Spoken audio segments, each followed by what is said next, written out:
Hello! My name is Callista, and welcome back to Dragon Age Inquisition.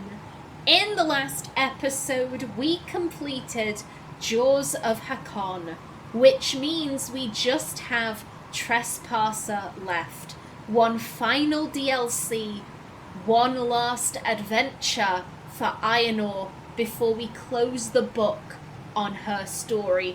I feel very emotional right now. I always get sad when a game is about to end. I always feel very upset when I have to say goodbye to a character that I love. And I do love Aenor. I really love her story.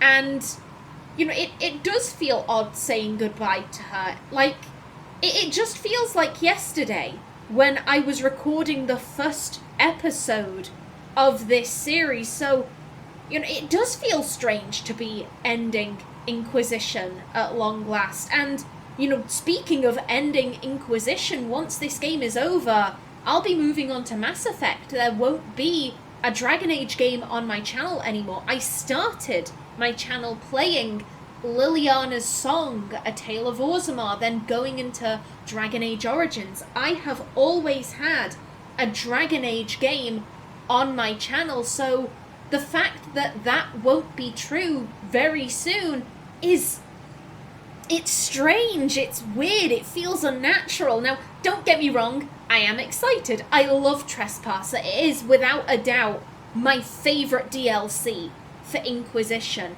and I'm very excited to get into that. You know, I'm eager to show you how Aenor develops over the course of that DLC, how her story ends. I'm really eager to get into that, but, you know, I have to say goodbye. I hate saying goodbye.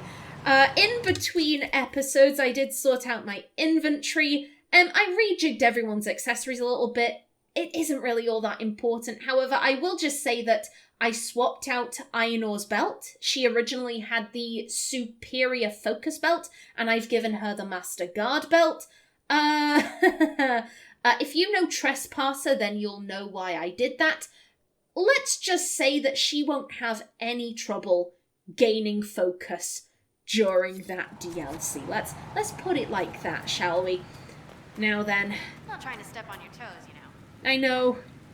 Dagna, Harry, it has been a lot of fun. It was a pleasure sharing the Undercroft with you guys, but now I have to go. Now it is time to end this.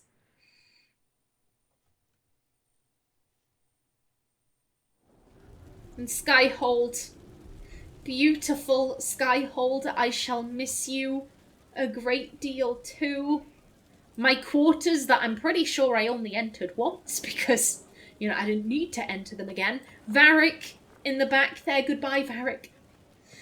Goodbye. And so long, old friend. Oh, gossip? The Iron Bull said he was certain and that he has proof. I trust him. Please convey my thanks. Lord Venan Ibn Hasrath. That does explain a few things.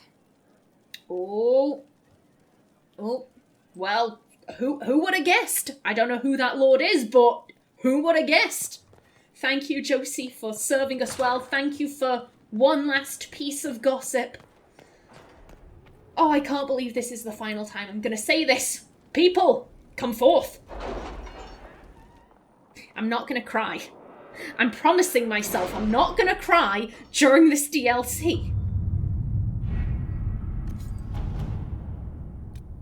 Assuage Ameridan's heirs. Clan Ghislaine offers its thanks to the Inquisition. We have long argued that Ameridan was one of our people, to the derision of the Lords of Orlais. The reparations received from the Deamarides will provide for our families in the coming winter. We honour the Inquisition for its commitment to the truth. Keeper Lavinia Ghislaine. And here we go. Attend the Exalted Council. Warning. Beginning the Exalted Council will lock off all other areas and plots and jump to 944 Dragon, 2 years after the death of Corypheus. There is no going back from this point. Oh, God. That scares me. I'm just like, is there anything else? There isn't. There isn't. We have unlocked every area of each map. We have collected every landmark, done every quest, every war table mission. We literally have nothing else in the game besides attending the Exalted Council. Again, that feels so odd to say. It feels so odd to say. With Corypheus dead and the threat of Fade Rifts and demons waning, both Orlais and Ferelden have begun to raise questions about the future of the Inquisition. Divine Victoria has promised to shield the Inquisition from political matters for as long as possible. Eventually, she plans to call the Exalted Council, a chance to determine the role and possibly the fate of the Inquisition. Now then, what has Aenor been up to? I said when I did each of the DLCs, I believe that in Aenor's timeline, the descent takes place maybe a month after Corypheus' death. Jaws of Hakon takes place a year and a month afterwards. So what has Aenor been up to in the past 11 months? Honestly, not a lot. Really, not all that much. She occasionally speaks to someone, signs something. If she's lucky, then she'll go out to deal with a Fade Rift. But really, that's it. As we enter this DLC, we are watching Aenor at her lowest point. This entire time, she's been able to carry the weight. Everything that has been placed on her, her knees, have buckled, but so far she has remained strong. She has remained standing. Her head has been above water. But as we enter this DLC, we are watching an Aenor who is drowning. The water is filling her lungs and choking the air out of her. She is defeated. She is done. She is emotionally dead on the inside. There is so little of her left. She does nothing all day. She pretty much just wanders the battlements, occasionally talking to people, and that's really it. All of her companions have gone back to their own lives. They'll visit occasionally for maybe a week, couple of weeks, but it's very infrequent. She really doesn't see anyone. Josie and Cullen have pretty much taken up running the Inquisition. At this point, Aenor is a figurehead. She has no real power of her own. She pretty much just does what they tell her to. And as they were leaving for the Exalted Council, the reason why I say she is completely defeated, as they were on their horses getting ready to head out, a runner came rushing up saying, "Hey, I've got a letter from Wycombe for the Inquisitor. It's urgent." If you remember, Wycombe is where her clan is. It's where her maternal family is because her mother was a city elf. And it was a letter from her keeper telling her that, unfortunately, her grandfather has passed away. Now, Aenor loved her grandfather. He was one of the few people who could bring out that lighter side in Aenor. She likes to joke occasionally, but as a person, she is quite serious. Her grandfather was the only person who could really bring out a sillier side to Aenor, and she was really holding on to the idea of, when this is all over, once they let me go, I will be able to return to Wycombe and we'll go down to that bar that he loves and we'll have a round of Wicked Grace. And, he's terrible at the game, and I'm terrible at the game because I learned from him, but it'll be fun. And obviously now she can't do that. He's dead. He is dead and gone. And the letter said, here's the time of the funeral, for if you want to come. And immediately she was like, if I go to the Exalted Council, I'm going to miss that funeral. I need to go. I need to go back to Wycombe. And Josie and Cullen just turned around and said, no, you can't. You absolutely cannot go to that funeral. The Exalted Council is more important. You need to do your duty. I'm sure your grandfather would prefer that you do your duty than you attend the funeral. If you go to that, you are going to be screwing us over so much you can't. You can't do that. You need to put that aside and do your duty and attend the Exalted Council. And everyone's around her, all of the guards, all of, the servants who work there, all looking up at her, hopefully like, please, don't let us down, Inquisitor. Don't do it. Don't be selfish. Don't be selfish by attending your grandfather's funeral. You should do your duty. And she buckled. She just said, okay, I'll attend the Exalted Council. And saying that killed her. It absolutely destroyed her. She has just been sat on her horse as they've been making their way over to the Winter Palace, just not saying anything. Josie's been, lecturing her on like, okay, here's what you say to these questions. If someone asks you this is what you say, blah, blah, blah, blah, blah. And Aenor's just been sat there like, yep, okay, sure, yeah, I guess. No, I'm not crying. I'd never do that. Yeah, I'm strong. I'm not drowning. I'm totally fine. And that is the state Aenor is in, entering the Exalted Council. She is done. At this stage, she kind of feels like, I have nothing. I have nothing left. The only things that I was looking forward to involved him. And he is dead, and I can't even honor him by attending his funeral. And she's just in agony. She is in complete and utter agony. She is heartbroken going into this DLC. Divine Victoria will not call the Exalted Council until you are ready, Inquisitor. She will never be ready.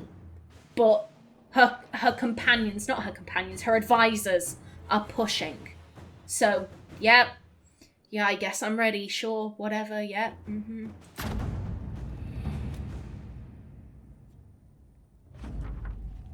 The Exalted Council will be held at the Winter Palace outside Halam-Sharal, thanks to Divine Victoria's negotiation with the ambassadors. We are ready to depart at your convenience. I do apologise for the tongue fumbles. I'm very excited. Venture forth. It's go time.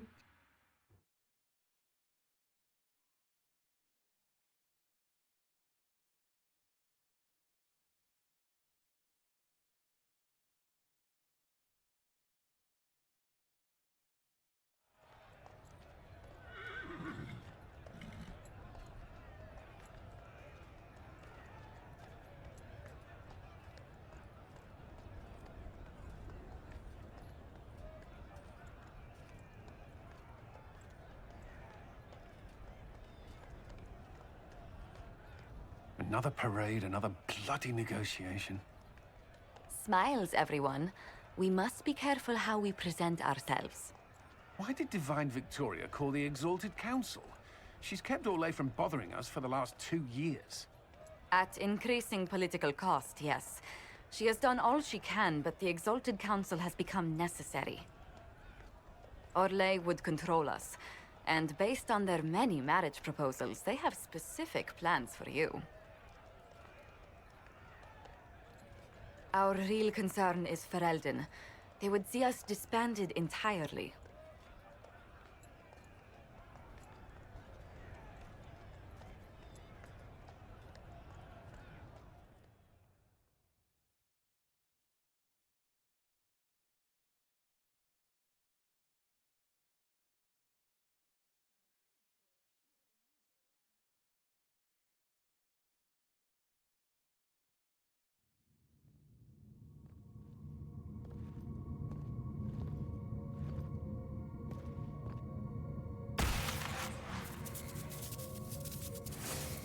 Inquisitor, it has been too long.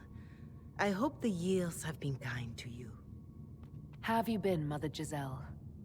I spent last summer in Emprise de Lyon, distributing food sent from the Exalted Plains.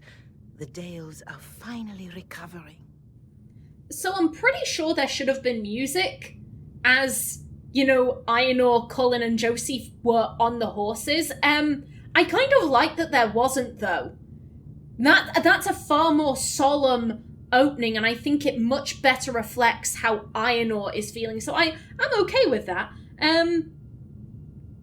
Thanks to you, Giselle.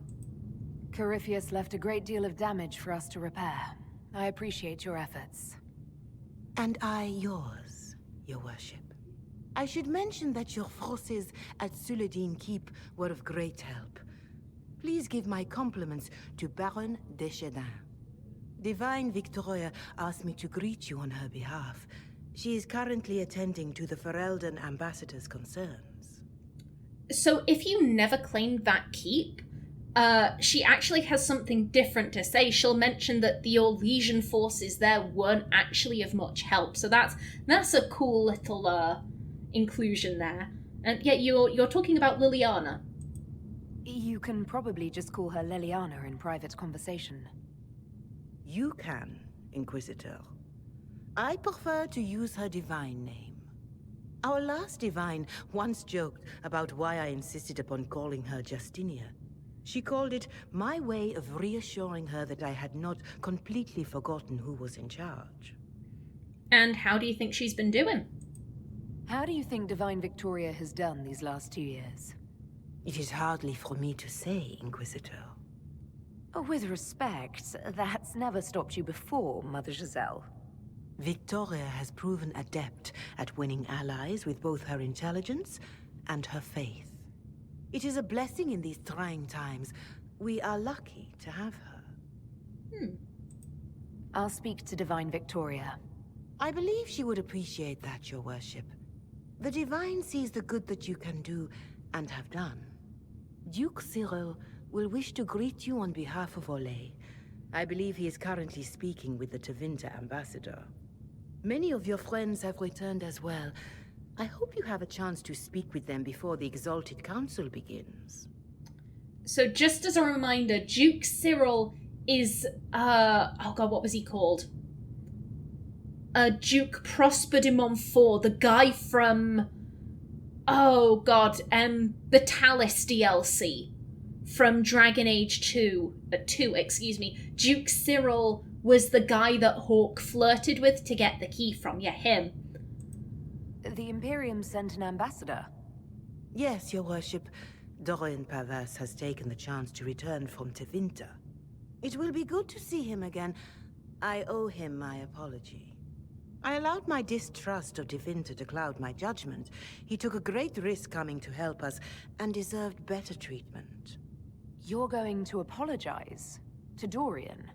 I have little patience for those who cannot admit they were wrong, Your Worship. Myself included. I will have to make my apologies somewhere public. He will want an audience for his reaction. I do like that. I like that she's finally apologizing to him because Dorian did nothing wrong. He did nothing to her. His only crime was that he was born in Tevinter. That's it. And she judged him so harshly. So I'm very glad that Giselle is admitting to that. Who has returned for the Exalted Council? Your dwarven friend, Master Tetras. For one, I understand he spent much of the last few years in Kirkwall. I believe Sir Blackwall has returned as well, although he now uses the name Tom Ranier. Enjoy time with them while you can, Your Worship. I doubt you will have the chance once the Exalted Council is underway. Okay. Thank you, Mother Giselle. Your Worship, a final question, if I may. This Exalted Council, Ferelden would have the Inquisition disband. Orlais sees its power as another feather in a chevalier's helmet. What do you wish to do with the Inquisition? We're not going anywhere. You would disband, I agree, our work is done. So all the way back at the beginning of the game, we asked Giselle to tell us about the original Inquisition. That's the reason why we have this option. I really like that. I like that something we did all the way back at the beginning that was, pretty inconsequential is actually having an effect. I love that. Now, what does Aenor think? Now, you may be thinking, well, Aenor hates being the Inquisitor, so obviously she's going to say our work is done. Here's the thing, at this point, I don't think Aenor cares. Aenor feels like I have lost everything. I have been completely isolated. My clan have made it very apparent that if I quit, they are going to have issue with me coming back to them. And Josie and Colin have made it very clear that they will never let me go. I am stuck. I am trapped. I tried to do the right thing, and I have been royally screwed over because of that.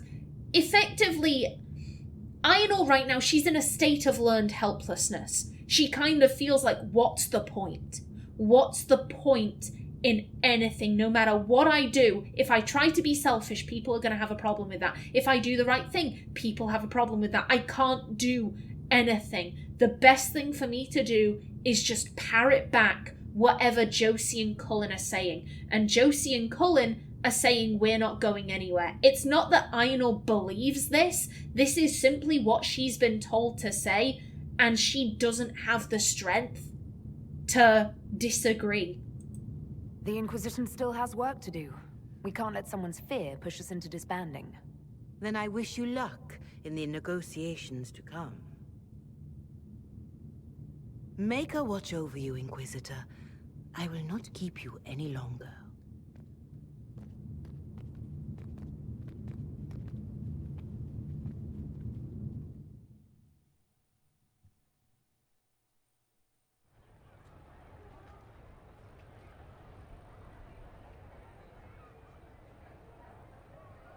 And here we are, back in the Winter Palace. Funnily enough, if she had been asked that right after Corypheus had died, then she would have said, oh, our work is done. She was far more vocal in, trying to get out and all of that. But it's been 2 years. 2 years of having her opinions beaten down and, no one really caring about what she's going through. It is barred, okay. We might as well check, though. Why not? And like I said, she's just been beaten down so much. She doesn't have the strength to try and argue anymore. Ooh, hello.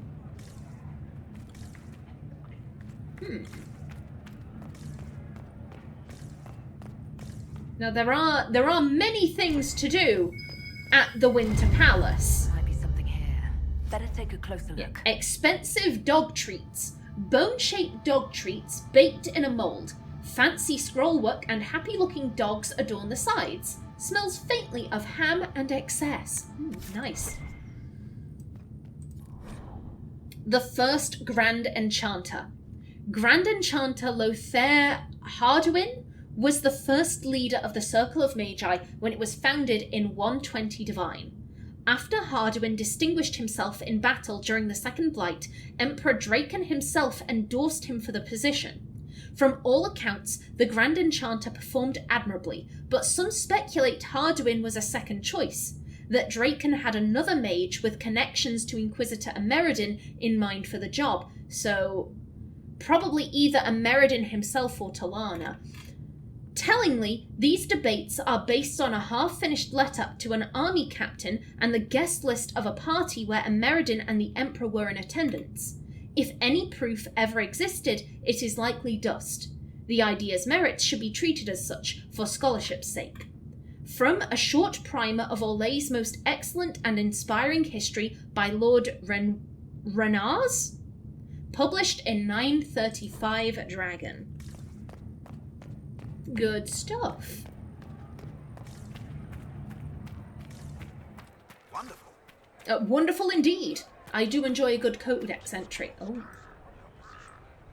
Chappy at its best, waiting for the right moment to wedge itself in. Trouble in Paradise.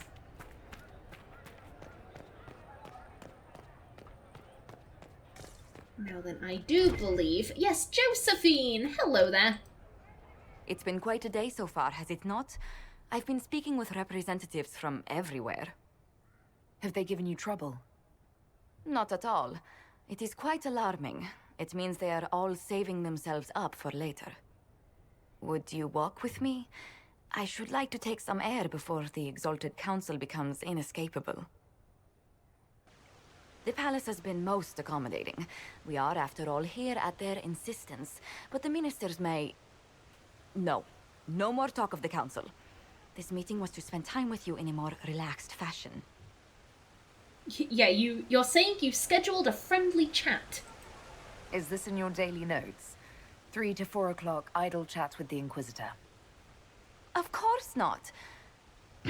Not precisely. The truth is, there is a small entertainment happening tonight, to which I may be able to find a pair of invitations. You'd like me to go with you? Very much so. In all the years you worked with Orlais, you had so little time to enjoy its culture. That's a good point. Orlais hasn't let me. Orlais isn't that special. No, this place is lovely.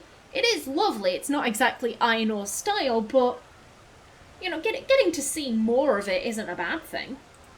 Perhaps you're right. These meetings and talks don't allow for much leisure time.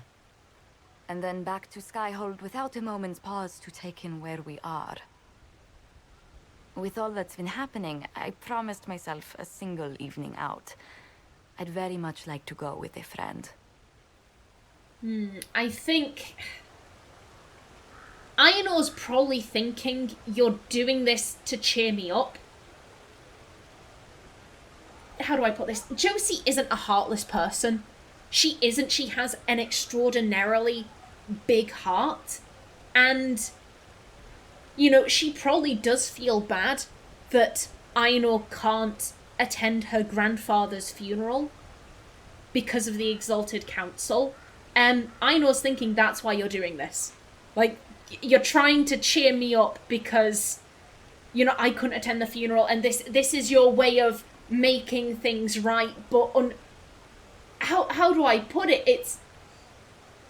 It's too little too late. It has just been 2 years of everything being piled on her shoulders with no rest, no respite, and really there is nothing anyone can say or do to put that right. You know, it's nice that you're trying to put a smile on my face, but there's nothing that can be done. And what is this small entertainment? Something to ease our minds. I would very much like to surprise you with the details. And again, Aenor, she's trying her best to keep up that smile. Like, yeah, I'm fine. This hasn't gotten to me. Like, yeah, I can still do my duty and smile for the cameras. The metaphorical cameras, because cameras don't exist in this universe, but you get what I'm saying.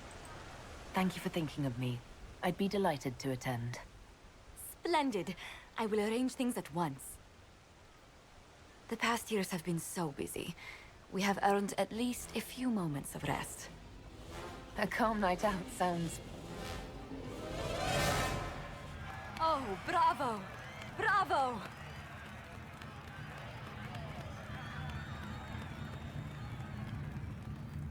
Yeah, this is relaxing. What just happened? Is it always this loud? Oh, Orlesian opera. Orlesian opera, you confusing thing, you. Was the woman in gold playing a king? Who was the man in feathers? Oh, it's all very simple. The first actor's mask is determined by... well, I will lend you the program guide. But tell me, did you enjoy the performance?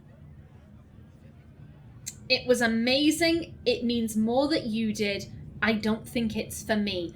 Aenor clearly had no idea what was going on. Ooh. Again, I think she's trying her best to put other people first. She's trying so hard to do her duty. And it's killing her, but she's gonna try, goddammit. What I really enjoyed was seeing you put your duties aside for a change. I truly did. Thank you for coming.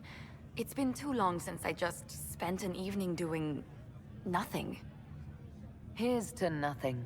May it happen to us more often in the future. Oh, look! The encore signal!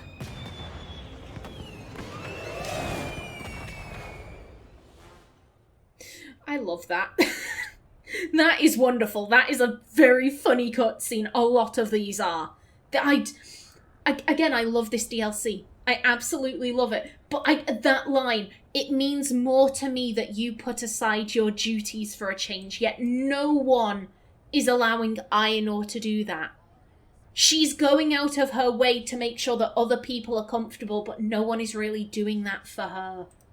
I do hope you recovered from your night at the opera. Any ear-ringing should go away in a day or two. Oh, Lord. It is good to see you. Okay, there we go. That's all Josie has to say. Hello, sir. And, ooh, hello. Don't mind if I do. Cowl and the last few years. Inquisitor, I send this to you uncertain whether this comprises a joke, a test, or some form of magic. If it is the latter, I wish to state that I am deeply uncomfortable, but based on the results, I can hardly complain. Our work has never been more successful. I have no recollection of having written the following, but it is clearly my hand, which signifies in the language that make it clear I acted of my own volition when writing it. I assume that you will make more of it than I can. Yours, Charter. Sent to Inquisitor in R.E. Cowl. Quarterly progress. Rescues, 6. Higher than expected. Targets hit, 4. 1 dead when wanted for interrogation. No prisons? Agent morale, strong. Some crying? All insisted they were good tears. Strong emotions, but unrelated to mission at hand, usually tied to some past trauma. Oddities, misplaced items, unexpected, often tied to emotional revelation among group. Concern with hostile blood mage binding demons. Very angry. Wax on my fingers, bees drone behind me as the honeycomb crunches beneath my teeth. She was always proud of me. Why did I write this? So yeah, Cowl is still with the Inquisition. Josephine and the last few years. Dear Inquisitor Llewellyn, Commander Cullen has reviewed the soldiers. I have written and received so many letters from the Orlesian court, our birds practically blot out the sun. We are as prepared for this Exalted Council as we will ever be. I know this past year has been full of formal meetings. Goodness knows I have attended many myself. But this one will truly test the alliances and friendships we have worked so hard to build. If I may offer you any advice, Inquisitor, it is this. Keep a ready smile and remember we have their attention because we are to be reckoned with. Respectfully yours, Ambassador Montillier. And lastly, Liliana and the last few years. Inquisitor, thank you so much for your kind inquiries. I am doing very well, although I have been quite busy.